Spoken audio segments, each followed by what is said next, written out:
ভয় পেয়ে যায়নি।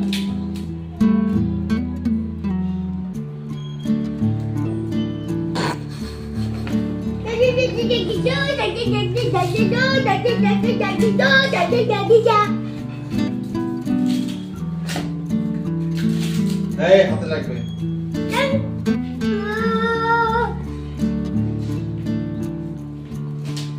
তুই যা করছিস সব ভিডিওতে নকল হয়ে গেল। চুপ কর। কোথায় ফেলছিস? কথা বলছিস না? আদর করলা তো সেই জন্য একটু বাদরামি করতে শুরু করে দিলাম। এই একটু আদর করে ব্যাস। শোনো শোনো। তো ভুট্টা পোড়াবা? কে কে খাবা? আমি আর আমার মেয়ে চুপু। আমার মেয়ে চুমচুমি।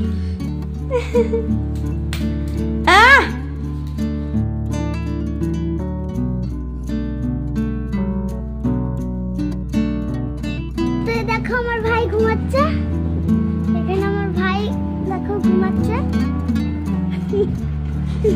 কেলেটা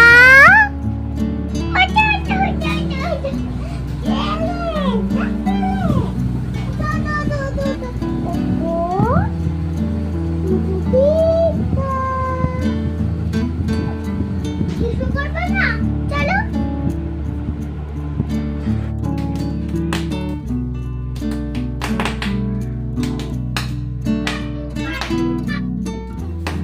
তুমি ভুট্টা খাবে?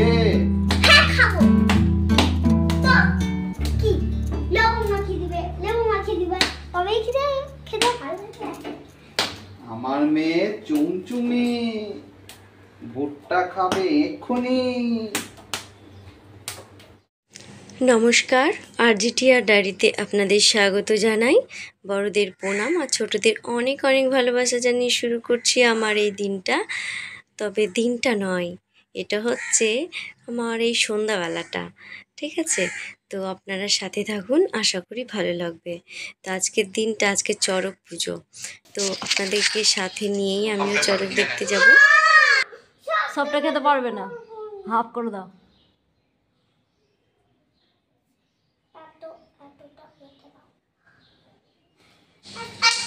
তো আপনাদেরকে সাথে নিয়েই আমি চড়ক দেখতে যাব।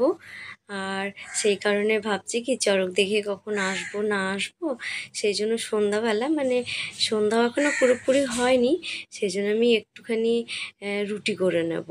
আর রাতের খাবারটা বানিয়ে রেখেই যাব ভাবছি। তো ভাবছিলাম কি শুধু রুটি করব, তো দিনেও একটুখানি চাল কম নিয়েছিলাম ভাতের জন্য, তো পরোটাই করে নিই। এইদিকে পরোটা করব আর এইদিকে একটুখানি সুজি করে নেব। আর এই দেখুন আমার মেয়ে ভুট্টা খাচ্ছে। মেয়ে আমার ভুট্টা খেতে খুব ভালোবাসে, আবার মেয়ের বাবাও তাই। এখন আমারও ভালো লাগে জানেন ভুট্টা খেতে, তবে একেবারে কচি ভুট্টাটা খেতে ভালো লাগে না, আবার একবারে পুষ্ট ভুট্টাও খেতে ভালো লাগে না, মানে দাঁত মুখ ধরে যায়। আর মিডিয়াম টাইপের যেটা থাকে সেটা ভালো লাগে। মেয়েও আমার দেখা থেকে শিখেছে একটু লবণ আর লেবু মাখিয়ে খেতে, আর আমার কর্তামশাই এমনি খায়। তো এবার আমি রুটির লই কেটেও নিয়েছি, মানে পরোটার লই কেটেও নিয়েছি। এবার আমি পরোটা ভেজে নেব।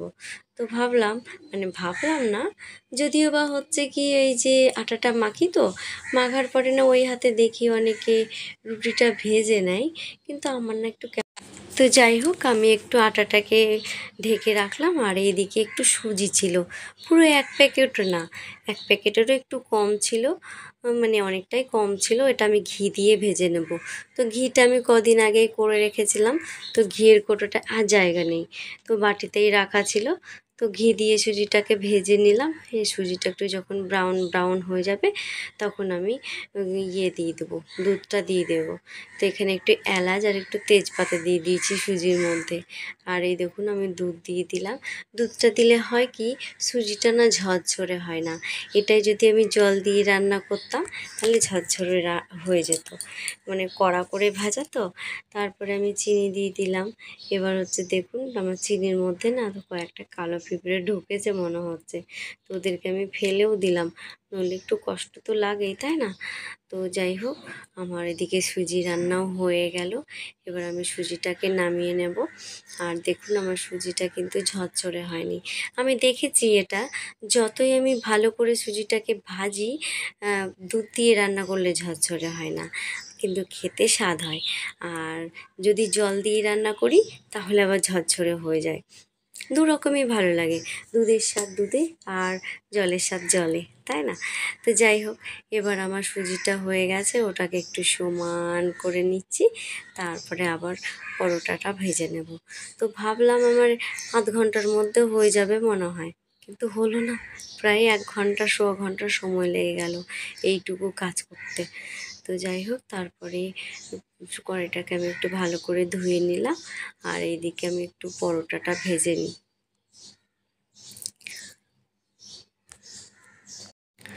তো আমার শাশুড়ি মা এই পরোটা ভাজে। তো আমার শাশুড়ি মা না একটু মোটা মোটা করে, আর একটু মোটা মোটা করে মানে লেচি নেয়, লেচি নিয়ে মোটা মোটা করে পরোটা ভাজে। আর আমিও এরকম প্রথম প্রথম করতে যেতাম। আমি তো ঘোড়ার ডিম রান্না অনেক কিছুই জানতাম না, বিয়ের পরে আস্তে আস্তে টুকটুক করে শেখা। না করলে, প্র্যাকটিস না করলে কিছু হয় না। কথাতেই আছে, প্র্যাকটিস আর practice, more practice is equal to good result. যতই প্র্যাকটিস করো ততই গুড রেজাল্ট পাওয়া যাবে, তাই না? তো হচ্ছে কি, আমি প্রথম প্রথম ওই শাশুড়ির মার মতোই মোটা মোটা করতে যেতাম। তো আমার পরোটা না ভেতরে কাঁচা কাঁচা থেকে যেত, ভালো হতো না। আর খেতো আমার কর্তামশাই, উপর থেকে ঠিক আছে, আর ভেতর থেকে বলতো ভেতরে না কাঁচা কাঁচা হয়ে আছে। তা আমি ভাবলাম না, আমি অমনি করে পারবো না, আমি একটুখানি ছোটো লেচি নিই আর একটু পাতলা করি, তাহলেই আমার পরোটাটা ভালো হবে। তো এখন পরোটা ভালোই হয়। তো সবগুলো যদি নাও ফোলে ঢাকা রাখলে পরে হয়ে যায়। তো এবার কি বলো, মানে হচ্ছে কি, যাবো তো কখন আসবো ঠিক নেই, সেই জন্য পরোটা আর এটা করেই যাচ্ছি, সুজিটা করেই নিলাম, করে নেব, দিয়ে যাব। তো এদিকে তো সুজিটা আমার হয়ে গেল। এবার আমি পরোটাটা ভেজে নিচ্ছি। তো এদিকে আগে আমার মাকে দেখতাম, মানে আমার মা পরোটা বেলতো কেমন করে, হচ্ছে কি, ওই আমি এই তো ভাঁজ করছি, আমার মা ভাঁজ করে না, কিন্তু এমনি তিনকোনা করে দেয়। তো আমি প্রথম কয়েকবার এরকম করে করার চেষ্টা করলাম। তো আমার শাশুড়ি মা বলছে কি, পরোটা খাবো তো পরোটার ভাঁজ না পড়লে পরোটা খেতে ভালো লাগে, তাই বলছে। তো যাই হোক, ওরা যেটা পছন্দ করে সেটাই করে দিই, সেই জন্য আমি ভাঁজ করেই পরোটা করার চেষ্টা করি। আবার অনেককে দেখি পরোটাটা আটা দিয়ে বেলে, কিন্তু আমার কাছে ভালো হয় না। লুচি পরোটা আমি তেল দিয়েই বেলি, আমি আটা দিয়ে বেলতে পারি না, মানে ভালো হয় না তাই মনে হয়। রুটিটা তখন আবার আটা দিয়ে বেলি। আমি এদিকে পরোটাটা ভেজে নিচ্ছি, আর আমার কর্তামশাই ছেলেকে একটু দুধ খাইয়ে দিচ্ছে। কারণ হচ্ছে মেয়ে তো ভুট্টা খেলো, মেয়েকে দুধ খাওয়াবো না, ছেলেকে দুধ খাইয়ে নিয়ে যাব। এই পরোটাটা ভেজে আমি একটু সন্ধ্যা দিয়ে নেব, তারপরে শাশুড়ি মাকে একটু চা করে দেবো, তারপরে বেরোবো। তো এটা করতে করতে প্রায় 7টা বেজেই গেল, বেরোতে বেরোতে 7টায় বেজে গেল। বসেছি 5:30টায়, কিন্তু হলো আর কোথায়। ভাবলাম 1 ঘন্টার মধ্যে কি, 1.5 ঘন্টার মধ্যে কি, আধ ঘন্টার মধ্যে হয়ে যাবে মনে হয়, কিন্তু কাজ যখন করতে লাগি সময়টা বেশ লাগে তখন।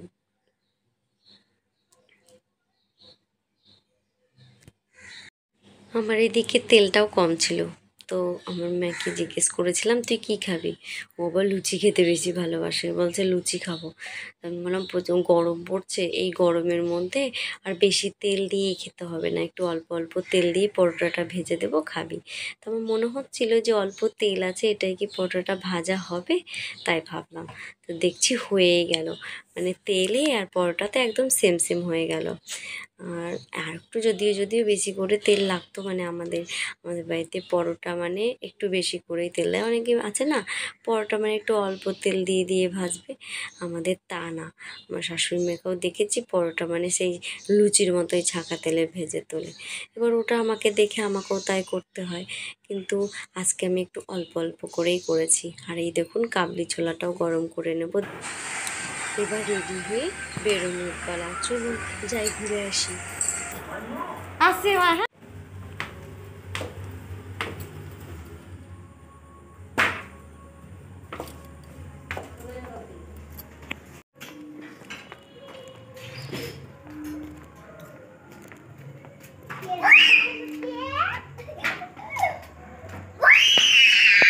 চিৎকার করে না। চলাই মামা দিকে ঘর। চলো।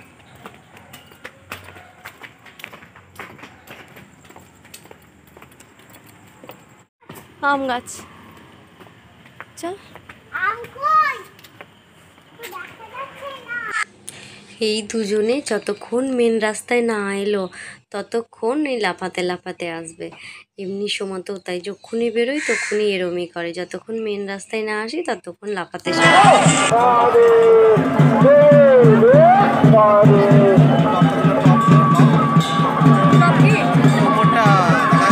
তো এবছর চড়ক পুজোর কাছে আস্তে আস্তে দেরি হয়ে গেছে।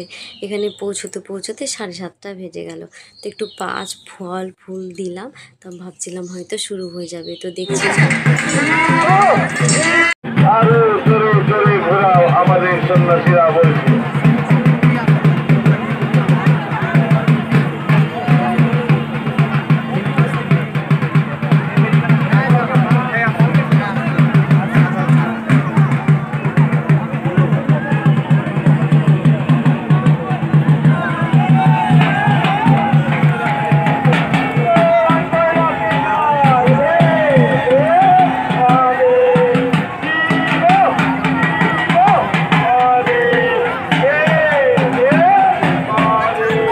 জায়গাটা একটু বেশি লাগবে। শুরু হয়ে যাচ্ছে আমাদের চড়ক ঘোরানো। কিভাবে পিঠে দুটো বড় বড় বস্তি জুটিয়ে এই গাছে উঠে। তো চড়ক পুজোর কাছে মিডিয়া এসেও উপস্থিত ছিল। আর এইখানে দুটো চড়ক হয় জানেন, তো একটা হচ্ছে 7:30 দিকে শুরু হয় আর একটা হচ্ছে 9:30। একটা শেষ হয় তারপর আর একটা শুরু হয়। তো আর এইদিকে আমরা একটু কিছু খেয়ে নেবো, আইসক্রিম খাবো ভাবছি। তো এখানে যা ভিড়, আর মেন গেটগুলো তো খোলেনি মাঠের, সেই জন্য আরও বেশি ভিড় হচ্ছে। একা একা করে সব বেরোচ্ছে একা একা করে। আর এদিকে চারিদিকে